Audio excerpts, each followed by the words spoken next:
Let's go. Dr. Rosie Milligan, one of the most sought-after speakers on the circuit today. Her live internet talk show, Express Yourself, is the most provocative, thought-provoking, and talked-about radio show on the internet. There's no holds barred, and Dr. Milligan puts the B in bold. She brings it every Tuesday live at 10 a.m. Pacific and 1 p.m. Eastern Standard Time. Dr. Rosie has been proclaimed the most provocative female writer of the century. Her books include Satisfying the Black Man and Black Woman Sexually Made Simple, Why Black Men Choose White Women, and the book Nigga Please. These books have raised eyebrows across the country. She has authored 21 books and published 350 titles for authors nationwide. Check Dr. Rosie out at drrosie.com for her books, articles, and archives of her internet talk show. Sit at the feet of wisdom. Dr. Milligan is indeed a timekeeper and scorekeeper. She is the clock, calendar, and almanac for Black America. You need to hear her.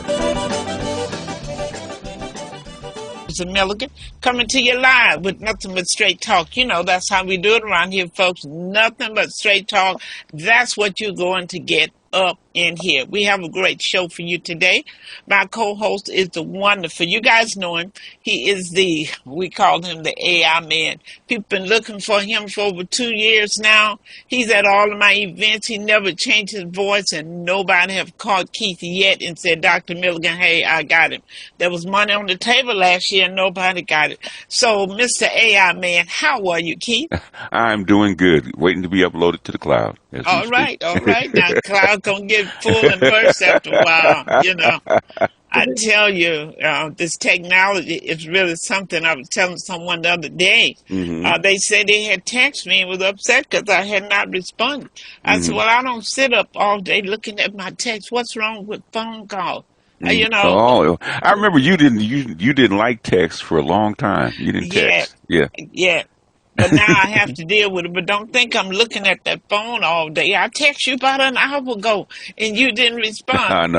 I'm working, okay? But anyway, people think the phone is sitting right in your lap where you can text immediately. We always want to throw out the old and bring in the new, so we need to stop it. Keith, did you hit record? No, I haven't hit record. Okay, please do. So, as Recording I was saying, you progress. guys.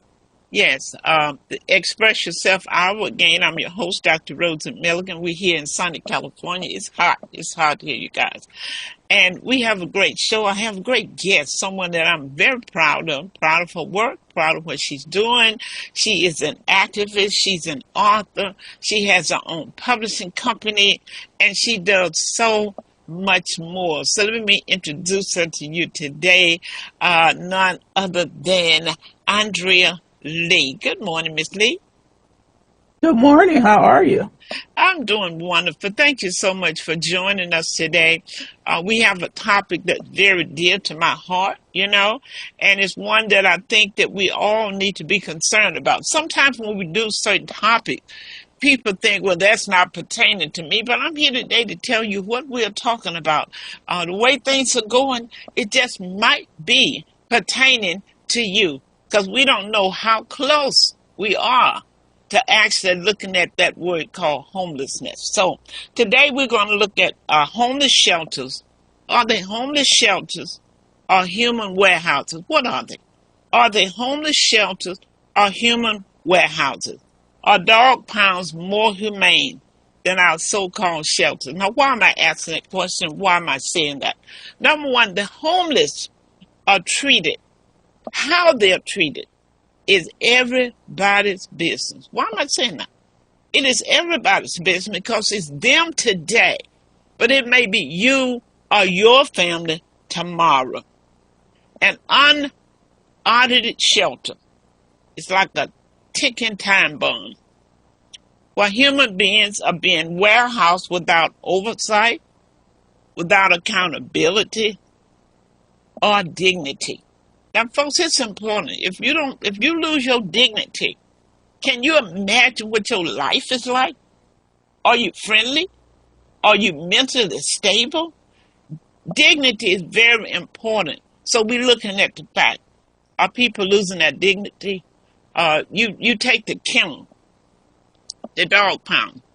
They have regulation. They are audited. They have accountability. But is there accountability for the homeless shelters? You think that makes a difference? When there's accountability, when there's regulation, when there's a watchdog, when there's no watchdog, can you imagine what's happening? So today, we're going to look at some of this stuff. Why should you care? I said because reality is anyone can be in that position. Sometimes we think about the homeless. We think of the alcoholic, the drug addict. I want the public to take your mind off of that, because that's not who are out there under those shelters. Sure, there's some on drugs. Sure, there's some on alcohol. But there are people just like you and me who just lost their way, who lost their job, who someone sold the property they were in, and now they're trying to relocate and find another place to rent and just cannot afford it in Southern California. When you're looking at a one bedroom in South Central LA renting for $2,700 a month. So folks, don't get it twisted. As my daddy said, don't you get beside yourself, because you don't know what's coming down the pipe for you or one of your family members. So it's time that we really take a look at it. We've been focusing for the last year on homelessness, the crisis.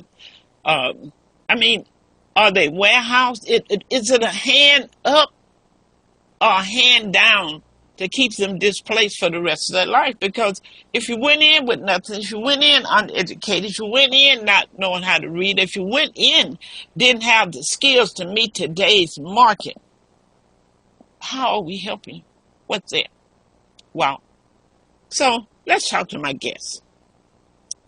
Miss Lee, based on how I've been ranting about this, what's your take on it? Is there hope? Is there light at the end of the tunnel? Is housing people enough? Because are they housed forever? Or are they housed temporarily? Talk to me.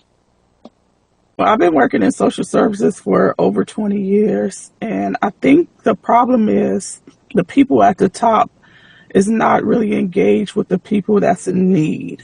So they just put things in place where they feel that it should be a change, or put together a program or a system where they feel it should work, but they're not talking to the people. So that's the first mistake. So how do you know what I need if you don't have a conversation with the people that live in the community that knows what's going on? You could throw money at the problem all day long, but that's not going to rectify the issue. And that's the problem. Starting from baseline, you're starting up here at the top because you think you have the answer. You want to be the savior, but you're making the problem bigger. And it's snowballing to something that we can't really fix until we all sit at the table together. So it's supposed to be temporary to teach people life skills and how to do better. But how could you do that for people that do have mental health illnesses? And they need to take care of that problem first. But the thing is housing first. So they get all this money and these grants. So they want their program to be successful. So as long as these people are housed, and I can say that, okay, at least they have a voucher. But a lot of times they're not living there because they're conditioned to live on the street. So I'm going to give this person a house to live in, but the person is not there. They're still living under the bridge, or they're still on Skid Row because their friends are there, or they take Skid Row into the apartment, which leaves other people, upset and bothered by that. Instead of telling my neighbors, well, we have this program, so we're going to allow certain people here. We don't know the mental issues or state of these people around children. We have a lot of veterans that suffer from PTSD that sometimes just believes that everybody is out to get them, so they might attack somebody or burn the apartment down. So it's been a lot of issues like that. So we need to take care of that first. And not saying that everybody. So they want to go downtown, put these people on TV, on the news, saying they're doing something great instead of helping the mother with her 4 or 5 children, because that's not a good story. So that's what we need to work on. Well, tell me that when they're they're placed, when they're put in these houses, is this a permanent situation? I understand that they're told, okay, you can be here for a year, and if you're not doing better or if you don't have a job, then we're not going to help you any longer. What is the cutoff time? Are they placed there forever, or is it temporarily? Because I hear that there are some people who would not take these sheltered in-house programs because they say, I'd rather sleep in my mobile home, I'd rather sleep in my car, because when they put me out, I don't have a car and I don't have a mobile home. That's what I'm hearing, in the street from people. And I'm hearing that there are those who smoke, been smoking all their lives. They kind of hooked on it, okay? But if they are caught smoking in these buildings, that type of minor violation can cause them to be evicted. Do you know if that's true? See, I'm talking a lot of Well, it's stuff. not. I'm out here in the street. I'm telling you what I hear. And I want to demystify what might be a myth from truth. It's not true because they don't just kick them out and put it back on the street. Like I said, I had it was a client in the program that set his apartment on fire. He still has a voucher. They just moved him somewhere else. So they understand your mental state. You have to do a lot of things to get put out of the program. So that part is not true. Well, are And you there's a lot on of there for? different programs. Okay. So Well, they want you it to get a job. So if you make, I think it's 30% of your income over the limit. So say if you make 40,000 a year, then you're off the program. If you're not following the program rules after 3 or 4 months, I think it's 90 days, then they start to, take you off the program. But it's about you not following through or you being a success story. So it's not if you do something wrong or you can't pay the rent, because sometimes they pay 100% of the rent in certain programs. okay. Well, that's good. So they're not just bumping them out for anything. But is there a cap No. on how long? If I were in one of those programs, could I just think that, well, I'm here, I can rab back now, lay back, or is there a time limit set for me with that voucher or Section 8? And let's talk about the difference in the voucher and Section 8. What's the difference? So the Section 8 program is all based on your income. Okay. So if your income goes up, you pay up a 30% of your income they pay, and then you pay the rest. But if you make over what they're paying, then you get kicked off the system. Well, not kicked off, but you graduate, Right. from the program, meaning you can take care of yourself. Okay. So you're self-sufficient, but it's not like they just kick you off. So if they see you're doing well and you can pay your bills, you can, sustain that and take care of your family, then you graduate from the program. Other organizations, they continue to help you, but if they see that you're not really helping yourself, they try to get you resources for jobs, food, teach you how to connect to Medicare, mental health. You're assigned a case manager. In some cases, you have a therapist. You're connected to DMH and mental health services. So it's a lot of great programs out there. Okay, that's very good. Let me stop and see if one of my guests have a question, or my co-host Shawana is one of my co-hosts. She joined us. Welcome, Shawana. She's back. She's always traveling, but she's here, and I'm sure she has a lot to say. And you're muted, Shawana. You're muted. So she needs to unmute. Yes. Hi, everyone.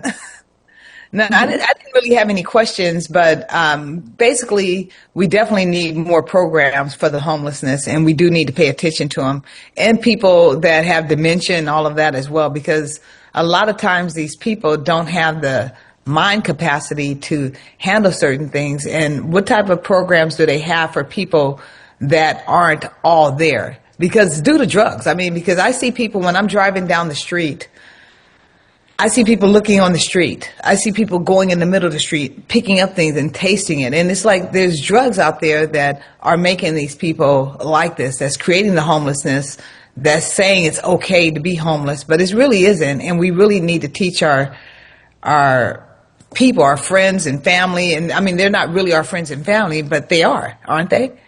They're part of it. They Yeah. are. Now, They're not immediate friends and family, but they came from the same source. right. I think that we have to take care of them at all times, and I see what's going on. So go ahead, Dr. Rosie. Great. I think it's important for us to understand in this day and time how many people out there that's not on drugs, not on alcohol. This situation here in LA have put a whole lot of people in the street. If someone sells their property and the person have to move, even though they pay you relocation fee and all that, that's fine. But Yeah, then from a landlord standpoint, Shawana, you definitely know that.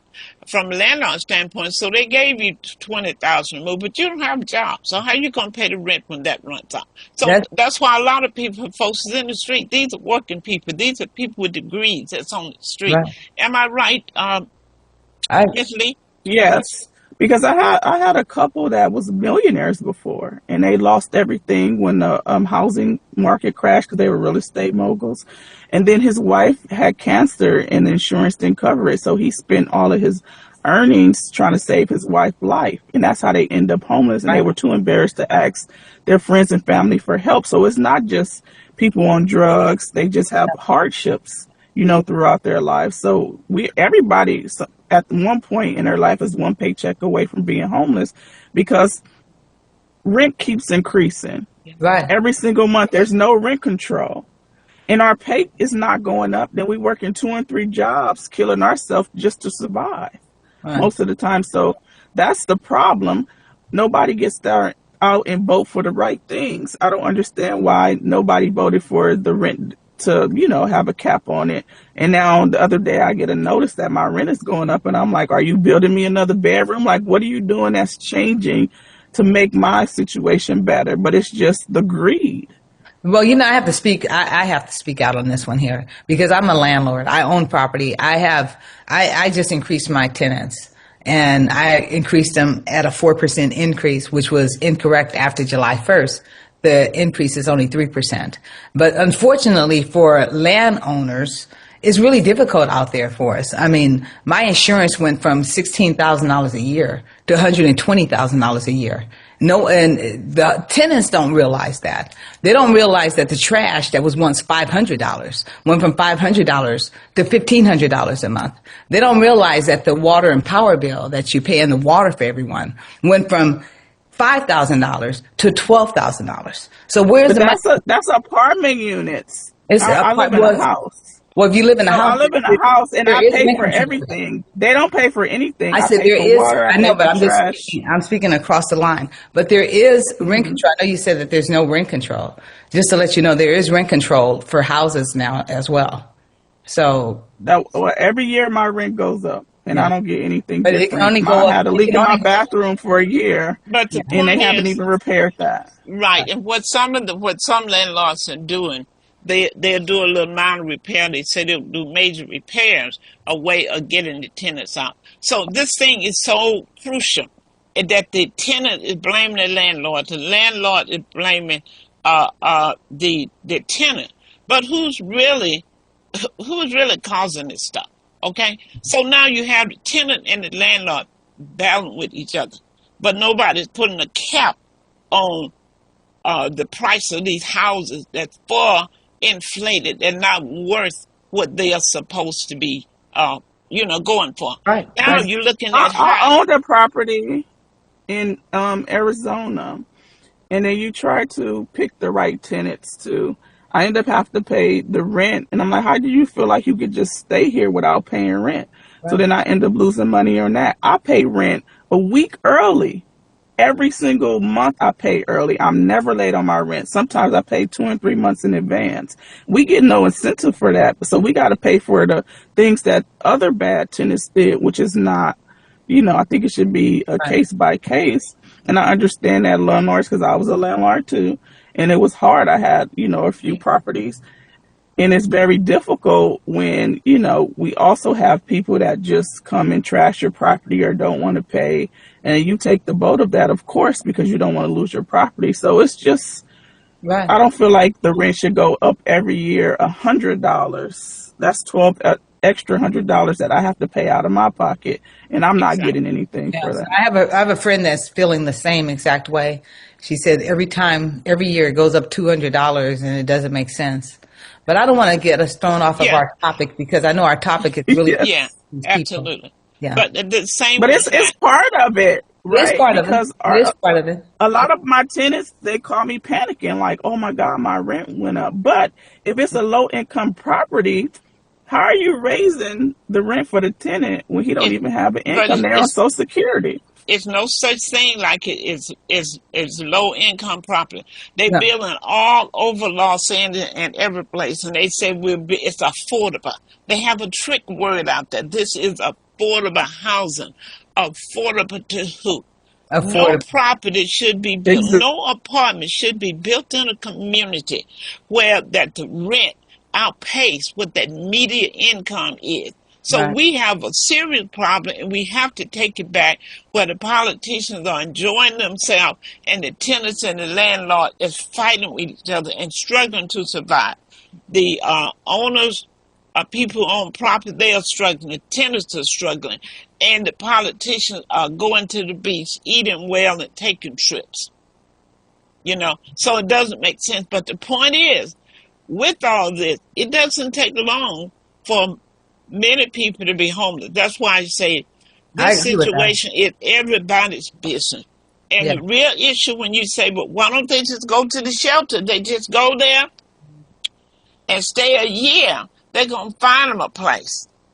I That's wonder. not always true. Okay, talk to me. Because It's a that's the word waiting on the list. street.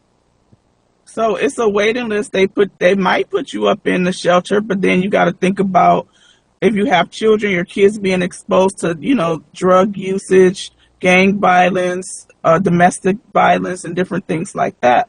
So it's risky. And now they have, if you're homeless, they have parking rides. So at LAX, they take over the parking lot. They allow people to park there. So it's sleep and park.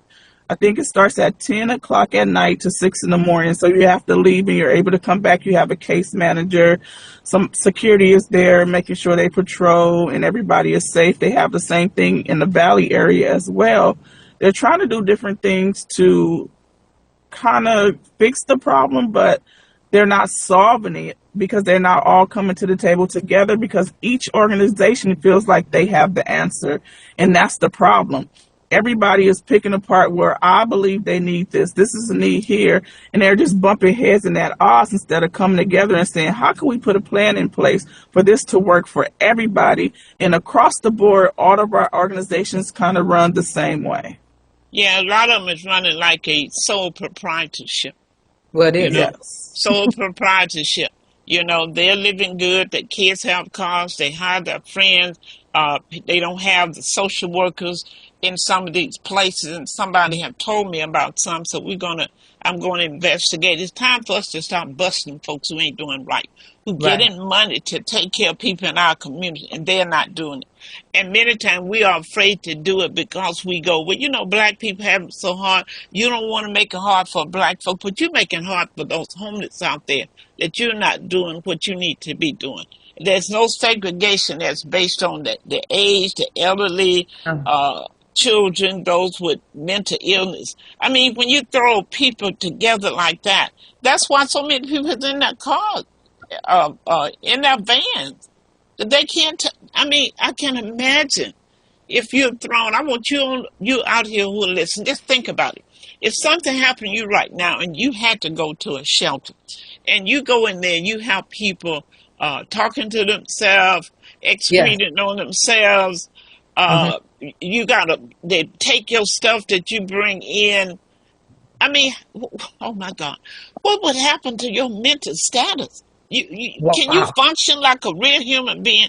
I mean, that is a wreck, and that's what we're seeing. So Right. my question is, who regulated? Who's checking on these So the it's a businesses that's getting it's a money? big organization that is over all the nonprofits that regulate, different things, but they're also in trouble too because they're missing a lot of money from their programs and nobody know where the money went. So the president stepped Yep. down. Yep. So it's like you have someone governing all these things, but if you're not even doing what you're supposed to do at the top, how could you tell me anything? That's true. Yeah. At an organization I used to work at, I don't want to name any names, but one of the directors got on the news and was saying that she was making over $300,000 a year, and they had to fire her the next day because how are you making $300,000 at a nonprofit, and this money is supposed to be going toward helping the homeless people? But she just got on there and thought that the person that was interviewing her they were just friends, and she recorded her, put it on the news, and she ended up getting fired. But it's like the misappropriation of funds is the problem. People get greedy.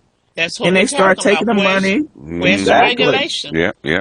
Where's the regulation? Do you realize how much regulation they have, even with a dog pound kennel, as to what you have to do, probably how many feet they have to be apart, how often you have to feed them. I mean, dogs get treated better than the people. These shelters are actually ridiculous. If somebody should understand why are people sleeping in their car. Shelters used to be a place that anybody, if we didn't have a place to stay, that we would have been comfortable, being there for a week or being there. But now these people said, I can't do that. People vomiting, people having bowel movements, people doing who want to, I know you need a place to stay. You don't want to be on the street, but that's hard to stomach. And I understand that that's what's taking place in some of these shelters. So I don't know who's regulating, who's checking on them, who's making sure they have a social worker. I mean, where are the watchdogs? You know what, Dr. Rosie? But it's The thing I'm thinking about right now, is I don't think I've ever been to a homeless shelter. And I think that we all need to go visit a homeless shelter. I've What's seen going one. on. I haven't been there. So I am I've been to a few of them. Yeah. going to make it my business to go and visit a homeless shelter because what I envision, what I see, what I can You picture. think they got the pallets 2 feet apart? Right. Yeah, but but now what I'd like to do, I'd like to get some of these vacant buildings downtown and Yes. and change them. And I think this is what I envision for homeless people. I envision having a 6-month program for people and actually taking some of these buildings and building either like a little 1-bedroom unit in each section, separate them, have a kitchen in an area where everybody can come in. A common area, a common kitchen. area. Look, They have Shawana, that. They have a lot of those downtowns, and it don't work.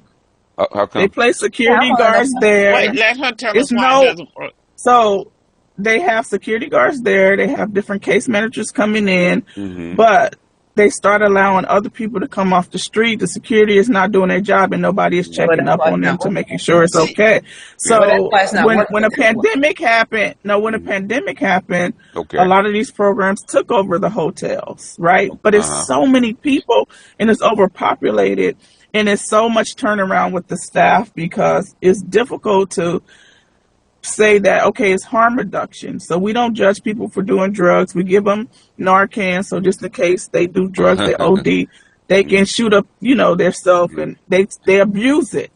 Right. It ain't black And people so on Narcan. when I was working there, it was so many people dying, like every week. Crazy. It was the paramedics there, the police, and it's just not enough people that really care to come in and just make sure that everything is running correctly. There's so many great ideas, so many people come and do things, but it's exhausting. And I've been doing this a long time, and I still do it because the people at the top, they want to be more of dictators than working together because I'm in charge. I have this position. I They don't ought to want be- to be they ought to supervisor. be That doesn't made- mean that They I don't get know money my from it. job. Yeah. They need to be made to stay in the Exactly, shelter. Before so- they get those jobs, they should have to be made to stay in the shelter one night. Okay? This is absolutely Yeah, I the talked to my accountability, as you say. It's not there. And staff, The I understand. accountability, exactly. That's why you promote from people that actually been through the program and actually either been through it or actually managed it, and then promote them up instead of people that are not attached to it. That's what I believe in. Well, a lot of the staff But what don't want to happens is- stay. They get burned out. They can't put up with that situation. People need Yeah. a job. Say if I took Valley Girl, Okay, this Valley Girl here, Shawana. I'm Valley Girl. Valley Girl. What if Yeah. I took Valley Girl and, she wanted to go down there and really clean up the place and I really do. help? Shawana, you would last 2 days. I You would. would not You'd last be so 2 shocked days. at what I could do. Yeah, but I can see a difference. I can envision it. And actually, I'm going to work it. I'm putting it on my goal board. Okay, put it on your goal board. Go Put it on my visit. goal For board. everyone that's on this, that's listening today, I challenge you. I Yeah. challenge you to take it upon yourself and visit one of these shelters. I had a friend that was going to one, asked me to drop him off. What happened? They said, well, we really, we got more people than supposed to take, but so many people need place, so we just have to let them come in. People are stacked on top of each other. Is there any regulation? That's what I'm saying, you guys. That's That's why I think it should be separated. It should be separated by a door. You go into your bedroom, you have a door. Every time you go in your bedroom and the door closes. I don't think you need to be sleeping next to other people. Yeah, sometimes it depends. But that's what a shelter is. I know, but A I think shelter we should is like change they the just shelter have too. beds. Instead of having some cots laying around and all of that stuff, have a room. Have some dignity for people. Shawana, Lord, I'm just have mercy. saying, There's ways to do, but it's called dignity. but as far as what, Dr. Rosie, as far as the staffing problem, okay, 40% of your college graduates graduated with sociology degree and with debt, right? Do what John Kennedy used to do, right? Take some of the money off of their college loans, right? If they volunteer and actually go in and volunteer, actually go into these shelters, which is actually educated for, right? That's part of their degree. Okay. But what if there's somebody like Shawana? Wait, what is the one? No, let me finish. I agree. Let me finish for a second. I right? agree Okay? with Keith. In other words, okay, you have all these, like my daughter, right? You got all these people with all these psychology degrees and sociology degrees. They're coming out with $100,000 in student loan debt that can't pay it. I said it should be a national program. Hey, you got these degrees, you got the expertise, you got all these young people that can barely find jobs. Hey, if you go volunteer or you take positions in these shelters as young people to actually monitor these people, because that's in your training, we'll take money off either. If you do it for so many years, we'll either forgive your debt, forgive your college loan debt, or we'll start taking money off of for a certain amount of hours that you work in. I think that would be a win-win for the students and staffing, in my opinion. I don't know if that would work. I think it would work not for volunteers, because every person can't afford to volunteer to even take care of their mama. People having such a hard time, they can't volunteer. They need to be paid for everything. But it should be like the doctor's program. Like if, I know my daughter finished medical school. Yeah. Well, it's intern, but if she worked, even after intern, if she worked in a particular area, right, they would take off so much off of the school loan. Now, that's an excellent program. Well, go ahead. In order to finish your degree program, if you want to be a therapist or a social worker, you have to do an internship, and it's free. So you go to an organization, and you can't graduate unless you do that internship, and I think it's 300 hours. Are they getting those? Or, can these young people actually stomach being in these unregulated facilities? So this is what happens. Go ahead. What happens is they go get the degree. They think they can work here because the book told them they can, and then they end up quitting and not working in the field that they trained in because they can't stomach it. Yeah, but it's real life. But the thing is, it's not going to be 100%. But the thing is, say you got millions of people graduating with these degrees. If you just take a small percentage of these people working, say like 20%, say 1 out of 5, can actually volunteer and do this program. That's a lot of people. Okay, that's a lot of people. That's a lot of staff. I don't think they're going to do it. So if you know the kids today, if you do a research, they do the research. A lot of people that's working, we got to try though. We're not even trying. That they have. And we're not. Well, the things we haven't tried. The thing is, you can't say it doesn't work because we haven't tried. That's an idea. Agree with you. I don't have to try. I know these young folks ain't gonna work not 2 days in situations. But the thing we should try it. But the thing is, you're facing $400, $500, $600 a month in paying back loans, right? At these exorbitant rates. Okay, I think they would take a shot at it just to reduce their loan payments a month. Okay, Let's see what Brenda has to say go about ahead, that. Brenda. Brenda, Yeah. what's your take? Brenda, unmute. My take on the situation is I'm seeing it everywhere like everybody else is, and I'm Mhm. also experiencing the rent hikes. Uh-huh. And I think we have to have. I think it has to come from legislation. I think it has to be something that Mhm. comes from the top down because when you leave a situation like this to people that are making money or running certain things, if there's not specific regulations constantly on That's people, it. they're just not going to do the right thing. And the only way I think that they're going to do the right thing is if there's legislation that makes it imperative that they do it, where they will lose their licenses. They're going to feel the crunch of not doing their job. And I know that we can't put everything on legislation, but I think it starts at the top because there are just too many rule breakers and people who just don't care. So you said just a Doge for like California that actually keeps track of people and stuff like that. Well, Absolutely. Okay. I actually worked, retired from Caltrans. Okay. Very good. Just last year. And Hmm. Caltrans basically is a company that is over our infrastructure. All they do is take care of our highways, our byways, our mountains, our aqueducts, and things like that. But because of encroachment rights that are being embarked upon by the homeless, Hmm. now Caltrans is not so much their their focus is not so much on infrastructure, but it's humanitarian Managing because people. you can't force people out of public spaces that have no place to go. Yeah. So they're trying to work on with the governor and the mayor and the legislation to try to see what they can do because they're first-handedly Mm. seeing what's going on the street, boots on the ground, because they are over these programs. They see that these people have no place to go. So I think it has to start from the very top. Yeah. I think you're right. I think the Supreme Court I think Shawana. I'm sure Shawana probably knows. The Supreme Court actually reversed their decision about people being on the street, and they said that the government has to house these people. That's why Right. there's this big push. So actually, have people sleep in their cars if they're managed or house these people. Okay, and I But think Keith, how you gonna house them if you letting these crooks come in the city, build it, apartments, one bedroom, a cracker box, and okay. charge $2,700 a month? So how are you gonna house them? Are you Okay. gonna give everybody Section 8?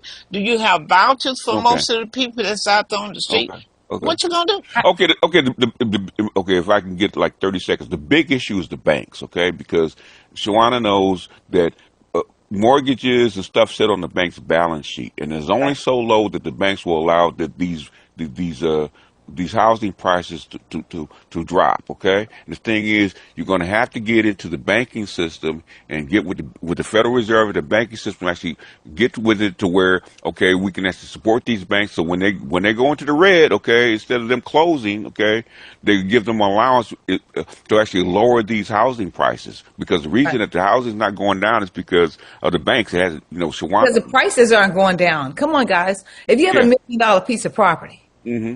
okay, And and you have 4 units, you got a mortgage and you have a mortgage, and you have and everything else, and you have 4 units, you're paying water. that mortgage is sitting on the bank's balance sheet. So Right. say if Shawana's 4 unit, $4 million or $1 million housing unit goes down, right? Right. The bank goes into the red. Okay, and that's the reason why Because they on the water. if they'll be It's they're just going underwater, but underwater because the prices are so high. it's They so need to be high, on the and water. well, I thing, told oh you yeah, something. but the thing is, we faced that in 2009 when you had most of your Mhm. banks ready to close, so that was the deal that was worked out. But the thing is, we're gonna have to work out another deal. Right. Why do they all need to be open? They crooks.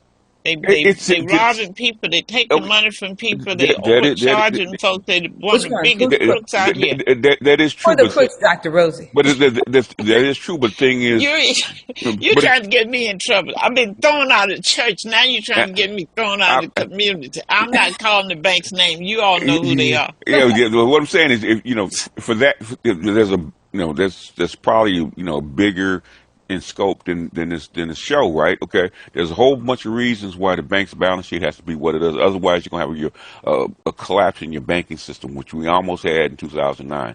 That they had to work this stuff out. So the thing is, but they've had 15 years to kind of figure this stuff out, and people have been kicking the can down the road. Okay, and what they did allow is people like I don't mind Shawana, people like Shawana and other people that are private actually owning property. What I don't like is whatchamacallit. What I don't like is hedge funds owning houses, okay, and owning apartments and actually jacking up the rents. That's what's going Right. on. Yeah, in my opinion. Yeah, because But go ahead. my rents are low. I swear to you, I mean, of course they're high when you think about it, because you have a one bedroom going for $2,000 a month.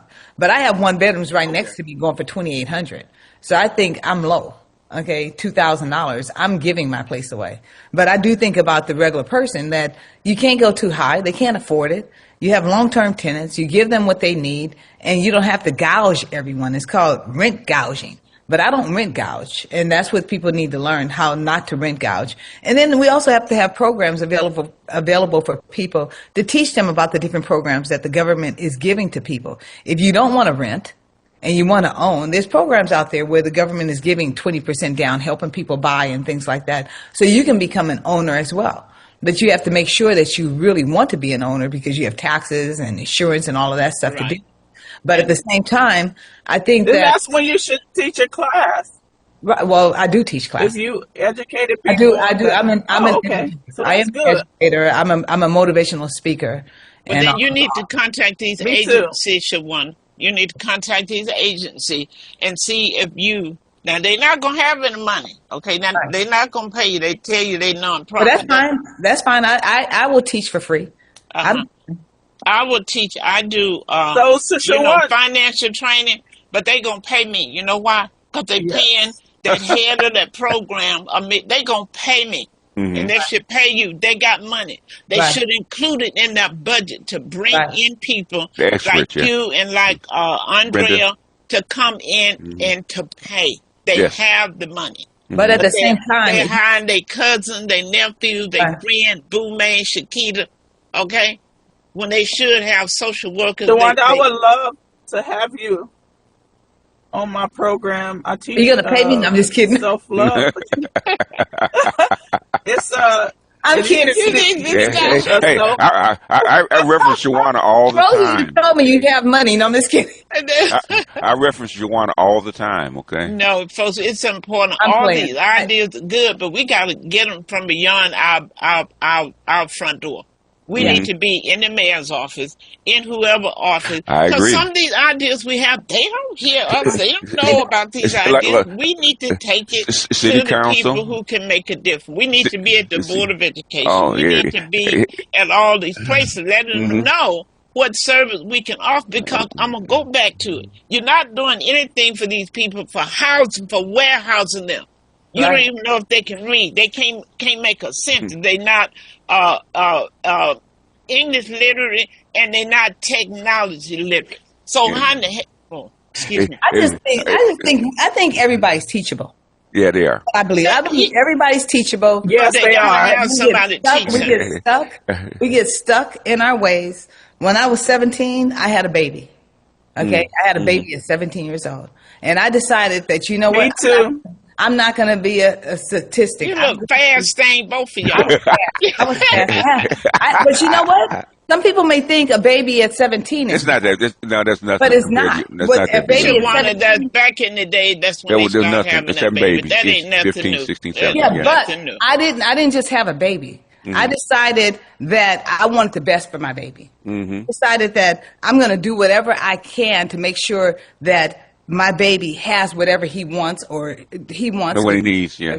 and what he needs. And so it takes studying, it takes learning, it takes commitment, it takes persistence, and it takes all of that. But guess what? I had mentors, and mentors meaning the right people you hanging around that would tell me, you could do this, you could do that. There's so many things that's out there. Right now, social media is open and it's for everybody. You can make as much money as you want to make, but you got to plan out your life. You have to say, you know what, this is what I want. I'm just looking at you, Valley girl. I'm just looking at you. But you know what? I started from nothing. I started from holy shoes. But so you what had, I'm talking is not. You had something. No, I didn't. I didn't have it. I had my mind. You had something. You had a family. You had a family. I had my mother. I was living. We had a 3-bedroom house. Oh, really? 1 bathhouse. A 3-bedroom house. We had a 3-bedroom, 1 bathhouse. Oh, girl, you were living high. With 5 kids. Yeah. And my mom. Yeah. I had my mother taking care of me, and 5 kids. It was 5 of us. Yeah. Then I had an extra baby that came along. But you had mentors looking out for you. And the mentors that I put in my life, not mentors But you still had them. You had to be around them. You didn't create these mentors. You didn't go out and get them. They were in your environment. I kind of did. I started working for a place. Yes. And I was working around. Let's get back to homeless folk, because me and Shawana we get ready to put on boxing gloves. But I'm just saying that you can do it. I couldn't be in charge of this because I would actually they would actually be looking for me. Okay. Yeah. Let me tell you. Take my number, young lady, if you'd like me to come in and speak. I would love to speak. Oh, she's wonderful. She knows the stuff inside out. Yeah. She's a good speaker. She has a vision board that can really help people, so it'll be good for her to go around. And she knows a lot of the inner secrets about this stuff too, so that she doesn't always use it. And I'm willing to teach it. I'm willing to help because I'd love you. But don't go in there being Valley, okay? What's that? What's Valley? My number is 818-201-6565. I'm going to give it to her too. Okay. Andrea, would you please tell her she can't come up in there being Valley? No, Valley, you can come being whoever you are. She got to be South Central. Safe space. She got to be South Central. I'm gonna orientate you, Shawana, how to go in and help them. Okay. Okay, thank you. Can we have a class? I need to know. Andrew Williams, Barbara Mack, you guys have comments? Y'all jump in. Unmute and jump in if you got anything. You don't have to wait on us. Anybody? Well, I do think. Can you put your number in the chat? I didn't get it. That Valley girl ain't gonna put her number in the chat. I'll give it to you. Okay, tell me your number again. Okay. Oh, we want to hear the truth, Bobby. We want to hear the truth. They don't want to have something. Okay, it's from Bobby Buck. He says the truth is they do not really want to end homelessness. It's all reverse psychology, manipulation, and narrative pushing for their agenda to make money off of misery of those at the bottom. There's a whole bunch of different narratives going on at the same time.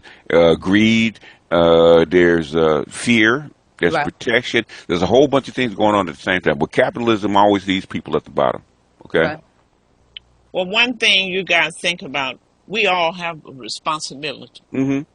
Homelessness, it needs to be everybody's business. Because you may be looking yourself or some of your relatives in the face. It's time that we stop now and start making our voices heard. Yeah. You know, a lot of politicians, I believe, some of them would do better if they heard from people like us. Right. But we're not on the board. They don't. We don't go to their rally and they function. We're not donating to their campaign, so they don't hear the Shawana. They don't hear the Dr. Milligan. They don't hear the Keith. They don't hear the Andrea. We gotta make them hear us. That's the bottom line. We speak out. There is a way to do it, but thing is, it's disruptive. And if you do it, they will come looking for you, right? Well, they can come look. Okay. Most ain't nobody scared of them. Most homeless people, even though they're homeless, have a smartphone, right? Okay, most of them do. If they have yes, they do. Most homeless people have a smartphone. Yes, they do. Yes, they do. So in other words, then some of those are free, right? If you have one homeless person, they even get iPhones. Yeah, if a homeless if every homeless person records one video of their for like 3 or 4 minutes, on Right. TikTok Oh my God. one time a month, and everyone does it and puts that up, you'll change a whole lot of stuff Oh in my God. a That is heartbeat. so true. I love that idea. Okay, then. All right, Keith. I want you to come to these spots. I'll show you where they are. Okay. I And I think that's want a you good to go idea. in, I can and I follow you Okay. want to you the to eye. tell them to do that. I Yeah. think that is an excellent idea. In other words, put a face on the Put a homeless. put a Oh my face Put a on it, God. face on the because problem. you got, if you have 200,000 homeless and they put one video up a month, Amazing idea. Okay, Keith, one. I'm gonna hold you to the fire for that. That's gonna be interesting. We need to do that. Andrew has his hand up. Andrew, Go go ahead, ahead, Mr. Andrew. William. Yes, thank you so much. I was able to introduce and invite Bobby Buck to join us here. Okay. Wonderful. Thank Bobby you. Buck has been working with the Skid Row for at least 10, 15 years that I know of. Nice. Okay. And he also has his own production company. Okay. And he's now Nice. using his technology to create stories like this. Mm-hmm. So Oh wow. I don't know if Bobby Buck can unmute himself, but Keith, He sure can. Just unmute yourself. You can yeah. jump right on in. I think So he's actually, I think Bobby Buck can probably work with you to get what you want done in a weekend. That's your old video. I mean, I can't It- think anything any better than that. the thing is that because we think we're powerless, right? Because we think just of the technology has no power, right? Individually, it doesn't. But the thing is, if every homeless person who does video calls and all kinds of stuff on their phone just gets a TikTok account, which is free, and uploads one video per month, not every day, just one per month, okay? Okay. 50, 60,000 people doing that at one time will be disruptive. oh my Keith, I God. think Bob has Yeah. unmuted. Go ahead. I want to go Oh, back to Go my ahead. guest who's so graciously came on with us today. So Bobby, we're coming please back jump to in. you, Bobby. Go ahead. oh, okay. Can y'all hear me? Yes. Yeah. Okay. Yes. I've been sitting back listening and everything. And, yeah, like I said, I used to live in Skid Row. I used to sleep on the buses and everything. So, Okay. so I went through the whole process. And what it is, I figured out that was meant for me to go through. It was part of my spiritual journey for me to be out here. So while going through that process, I decided I wanted to do something about it while I was going through it. Because when you're going through it, you're angry, you really have no resources. And I seen like the police come down and pick on the homeless person for no reason, just because they can, because they, So what I want to create a positive movement called Action, which is an acronym for Acquiring Causes to Intertwine Our Nation. So what it is, I want to be the nucleus to bring everybody together, who bring all the right, like-minded people together up under one roof, where we all can collaborate and work together to make a difference. Right. And also, I'm working with a brand called Out the Box Economics, to where we can refer each other to each other's products and services and help each other make money. And while at the same time, we can also insert the homeless who are well able to get involved and help them make some money and resources. Because I don't care who you are, you could be Elon Musk, but everybody needs an extra income. Yeah. So And we come together. And Bobby, that's why it's so important. That's why I'm so focused on the fact that, are we warehousing? Yes. Are we giving them a hand up? Are we giving them a hand down forever? Because if we're not bringing them to the level where if they have a literacy problem, if we're not trying to teach them that, if we're not ushering them into the technology, then what are we doing? If we're not ushering them into jobs where they'll be able to get a job when they finish vocational education, if we're not doing that, then we are a hand down. All we doing is providing them places to stay. Do they have mental health? Do they have child care if they want to get a job? Are all these things in place? If No, we don't do that, if you can't get my mind right, I'm not thinking about what you're talking about. Let's be very clear. That's true. And what it is, we need to create like a real type of reentry program. That's the main thing we got to do. Because you could like say, I know this white dude, he came out here, he laying on the sidewalk. So, when somebody came out and scooped him up and put him in an apartment, he didn't have to do nothing. But he has never had his own apartment before. So they put him in an apartment. He didn't know how to do paperwork. Okay. And then he went back down to Skid Row. First he said he hated Skid Row, but he never stayed in his apartment. He went back down to Skid Row most of the time. And so that could have been an apartment for somebody else. And most time It's like a revolving door. So should these people have to go through a transition to learn how to live into like an apartment or a house instead of Well, just dropping them in there? I believe so, because even myself, like before I came out here, 18 years ago. But before I came out here, I lived in Arkansas and I had my own apartments and all that stuff. Okay. When I came out here, I went to my homelessness, and then I went in out there as long as I was out there maybe 7 years, something like that. Okay. When I got my apartment, and then when I got my light bill, and I forgot about all the deposits and everything. I said, my light bill's so high, I ain't got no money to pay this. Then somebody had to remind me that you got the we call the installments. Okay. I went, oh yeah. Then it started coming. Then it slowly started coming back to me, because I ain't gonna lie. I set my tent up in my bedroom when I first had my apartment. Okay. But Yeah. Barbara, you're It's happened. absolutely right. Just like when people come out of prison, when people come out of any, bad situation, they need to be reushered, retrained to really live Rehabilitated. again. So I want to go back to my guest. What do you think that we can do to move this along? I know you see it because you work in it. You see it every day. You see the misuse, the abuse. You see the ins and out. You see things. Some you can say, you can talk about. Some you can't. Some I'm sure you go home and pray and cry about it, and you can only tell Jesus what happened. I understand all that. So what do you think we can do? So for me, with my caseload, I make sure that I build a good rapport with them. I have my resources, supporting them. And when we have meetings, so we have monthly meetings, and I bring that to the table, the concerns that I have and also my clients. And how could we do better with not only supporting our clients, but also the staff? Because I notice in the meetings, it's just negative.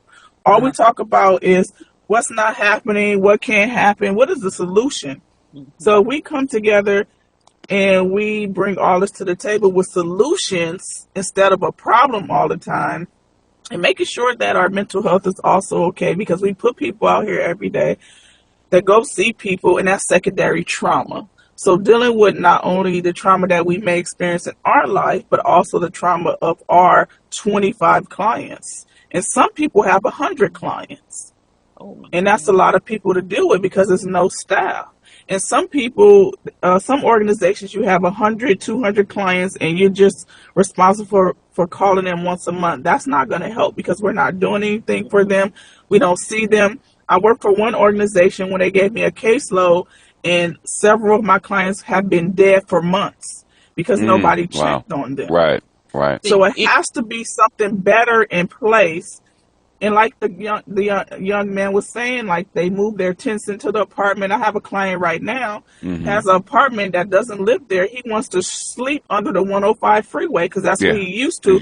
But somebody else could have had that resource because he's not being rehabilitated and learning those things. And plus, they don't want people in their business. They only are required to see us once a month. And I remind them of that. I don't want to be intrusive. I'm here to assist and help you. And a lot of them say, you know what, sis, I appreciate you. It seems like you care. And they start, just building that rapport as I'm building that rapport, but also setting those boundaries as well. Because we're not friends, so you have to remind them of that. I'm here to assist you. I'm doing the job, but I do care. And I don't want you to think I'm being intrusive. I'm not trying to get you in trouble because every dime they get, they want them to report it, even if they're washing somebody's car. Exactly. And I'm like, no, if it's not a W-2 or something on paper and they get in trouble, I help them set up if they get DUIs. I'm not making them feel bad for anything that happens. We go through things in life. You got to have compassion, right? You have to have the capacity to do this job in every different level because people don't do that. And I'm not getting rich off of this. I feel like I was put here to be a service worker. Everything I do is in service and out of service. Every job I have in my life is in service because somebody did it for me. I had great teachers. I didn't have a great family structure. I had horrible parents. But when I went to school, my principal, she didn't say if, she said, when you graduate, this is what I'm going to help you with, and this is what I'm going to do for you. She saw something in me, she nurtured it, and she made sure she kept her word with me. And I said, if I want to be like anybody, I want to be like her, and I want to give back and help people. Because I just felt like she just knew that I needed her. And I appreciate that. So I try to give that back and instill that in my children and my friends. I belong to different groups outside of work, and we help people. Like, I cook for different colleges. I worked at a soup kitchen, but a lot of times people feel like they're superior to other people. So you have to have discernment and not hire these people that are here to treat them worse than they already feel. And I Right. think Don't hire that's the your issue cousin, too. Shanika and Bobo, because he need a job. Exactly. And that's what's happening in a lot of these Exactly. programs. They hire unqualified people. They show up when they want to. They Yeah. always understaffed. That's what's taking place. So my bottom line, what I'm saying is what we need to push for. We need to ask the question about the accountability and the regulation. I think that's where we need to start. Ask them questions. What are the regulations? Who's checking on them? Who are they accountable to? That becomes the Exactly. issue. So we get the community asking those questions, which I'm going to bring that up in my town hall meeting, which is going to be September 16th. That's going to be at 1430 West Manchester, at just west of Normandy, at the Power Love Center. These are some of the things we're going to bring up. Keith, I would love for you and Bobby. Well, Bobby, if he's an employee, I guess he couldn't do, that filming and getting people to do that. So, Keith, you need to get with Bobby. And see, sometimes what you can't do when the doctors were fighting at Martin Luther King about what was taking place there, I told them, you all give me the information and I'll fight. You can't do it because you'll lose your job. So we got to have folks who can do the fight for us, but you have to feed us the information from the inside. So, folks, at the clock on the wall said that's all, but this has been a great show. We've had a lot of insight. But those who are on here for the very first time, I think you need to let your friends know that it's not Channel 5 and Channel 2. It's the Express Yourself hour that you need to listen to. Oh, that rhyme. That sounded cute, huh? You guys, have a great day. Andre, thank you so much. You brought so much enlightenment to us, and I want to continue to work with you, and you let us know anything. You feed us on the outside what we can do to help in the inside, okay? I will. Check your Thank email, you so Bobby. much. I'm gonna have you on my You sent over show inter- too, Dr. Rosie. Okay, be glad to. Hey, y'all click on that link. I do AI music, and I created a song called Poverty Pimping, which that's what's a lot of the stuff that's really going on. What you call poverty pimping? Let me copy this. Yeah, I want to copy that too. Is it in the chat? Yes, Yeah, in the it's chat. in the chat. Okay, yes, Bobby. Okay, you guys clocked on the wall, so that's all. Andrew, thank you for inviting Bobby. Bobby, need you to invite somebody. Every week we throwing it down over here, We're not playing. We are for real, and we not scared. We ain't scared, okay? Yeah, I can bring some people. Thank you so much for having Okay, me. Barbara, bring some Nice people. meeting you. Andre, Keith and thank you so Shawana. much. And All right. remember to get paid, Andre. Bye-bye. Get paid, everybody. Yes. When you get paid, then you can take that money. I help people all the time. You know how I'm able to help them? Because I get paid. I want to get paid so I can help people who are in need. I can't help them. The poor can't help the poor. No. Come on, somebody. Somebody needs to say amen up in here. Amen. Amen. Amen. Amen. I know guys you have help a people great because day. my books are in your shop. Absolutely. Thank you. Absolutely. Okay, Brenda, good having you. Brenda's, we can What- count on- Dr. Rosie. What's the name of your book? What's your name of your book before we go? What's the name of your book? Andre? Andrea. The power to change the way you love yourself. Okay. 10 life-changing steps to self-love. Okay. That's my self-help book, but I have 10 other books that I published. So with the power to love, it's a workshop. You got to pimp and your it's books, a baby. 4-book series. You got to pimp your books. Yeah, now. so it's All the power right. to love, the main book, the Uh-huh. workbook, the journal, and the affirmation book. Okay. And I also write poetry. Did you and take my short number stories. down? Did you take my number down? Because I have the same type of stuff. Mm-hmm. We're all You together. guys need to Okay, go in let there. me- I Yeah. tell you what, I'm going to sponsor you guys. Yes. I'm going to get paid to bring 818. you all in. Yeah, go ahead. Why not, Dr. Rosie? Because the stuff, it does work. Let's So do that. I'm going it to does get work. paid to bring people in do who that. can help the people. Yes. So I have a gentleman that does that. I can't remember his name, but he does that for all the colleges. He gets paid He gets paid. from the colleges, and then he hires, people like myself and other people to come in, and he pays them. a certain I'm gonna portion. pay But he you just, all good. I'm gonna pay you good. You guys just gave me a new profit center. I love it. I love it. Let me Another get job, Yeah. Dr. Rosie. Another Another stream I of job. love, I income. love I mean, teaching. I You love know, teaching, so bring me in. all yeah, right. yeah, that. You yeah. know, I'm Jamaican. You guys know Yeah. Jamaican. We have many jobs. Many Okay. jobs. Yeah, yeah. Hey, man, got to go to Okay. work. Let's set it up, you guys. All So these Wanda, what's your agencies. Go She ahead. want to know the name of your book. She want. yes? Oh, the name of my book is Name It, Claim It, and Get It, The Secret Behind the Secret.